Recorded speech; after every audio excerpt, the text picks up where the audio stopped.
वळूयात पुढच्या बातमीकडे। कृषी प्रदर्शनामध्ये काळी मिरची आणि काळे टोमॅटो पाहायला मिळाले। बारामती कृषी प्रदर्शन पाहण्यासाठी शेतकऱ्यांची उत्सुकता दिसून आली।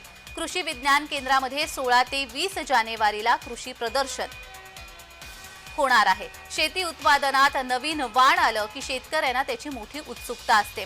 आजवर मिरचीचे विविध प्रकार आणि रंग पाहायला मिळाले आहेत। बारामतीमध्ये होणाऱ्या कृषी प्रदर्शनात चक्क काळी मिरची आणि काळे टोमॅटो पाहायला मिळणार आहेत। काळी मिरची आणि काळे टोमॅटो या विकसित केलेल्या वाणाच्या माहिती संदर्भात कृषी विज्ञान केंद्रातील कृषी तज्ञ अधिकारी संतोष करंजे काय सांगतायत पाहूया।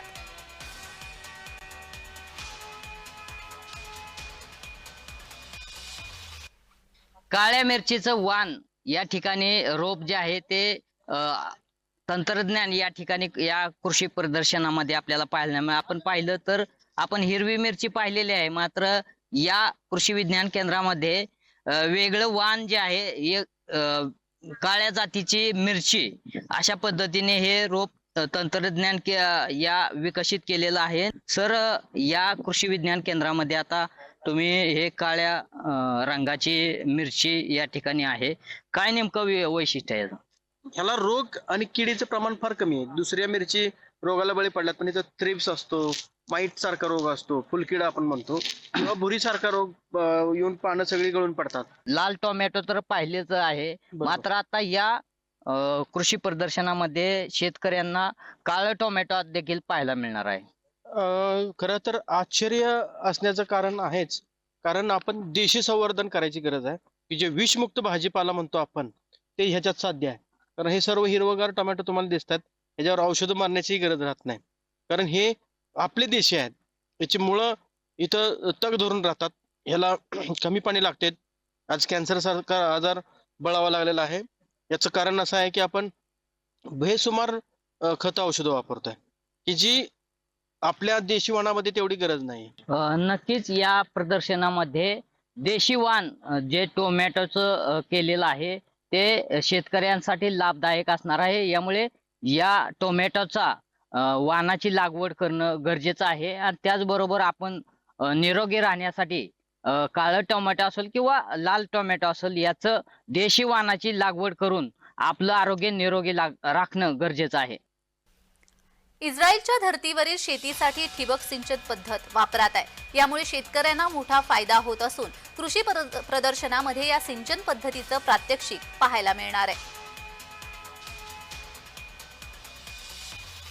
विशेष तज्ञ संतोष करंजे सर आहेत। सर, या ठिकाणी प्रथमच इस्रायलचं तंत्रज्ञान वापरून ठिबक सिंचन वापरण्यात आलेलं आहे, काय नेमकं वेगळेपण आहे? हे टेक्नॉलॉजी इस्रायलची आहे आणि याला आपण ग्रॅव्हिटी इरिगेशन सिस्टम म्हणतो।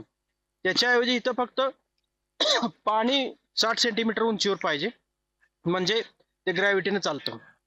सुरुवातीला 2 लिटर डिस्चार्ज, शेवट जरी तुम्ही गेला 700 फुटावर तरी 2 लिटर डिस्चार्ज एकसारखा दिसेल, म्हणजे पाणी एकसारखं मिळतं। इथं वेगळं पण असं आहे की ह्याचं ड्रिपरचं डिझाईनच वेगळं आहे। पाणी खालून वर येतं आणि वरून खाली पडतं, म्हणजे ड्रिपर मध्ये ते तसं सिस्टम तयार केली। खर्चामध्ये उलट हे स्वस्तच पडणार आहे। ह्याला फिल्टर वाचले, मोटरचा खर्च वाचला, फक्त पाणी उंचावर त्यांनी करून ठेवायचंय जेवढं लागतंय तेवढं, बाकी सगळं ते सायपंड चालणार आहे। मग लाईट असो नसो त्यांना वाटतं तेव्हा फक्त त्यांनी वॉल्व फिरवायचा, पाणी ऑटोमॅटिक चालणार आहे। तर नक्कीच आपण पाहू शकता या कृषी विज्ञान केंद्रामध्ये या कृषी विज्ञान प्रदर्शनामध्ये आपण जर पाहिलं तर याच ठिबक सिंचनाच्या माध्यमातून हे 6 महिन्याचं शेवग्याचं पीक आहे। ठिबक सिंचनाच्या माध्यमातून हे जे पीक शेवग्याचं आहे ते 6 महिन्याचं आहे।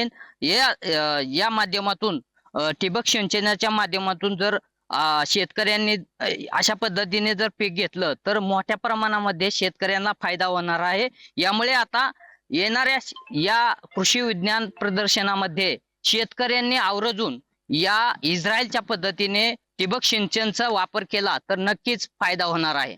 नवनाथ बोरकर, जय महाराष्ट्र न्यूज, बारामती।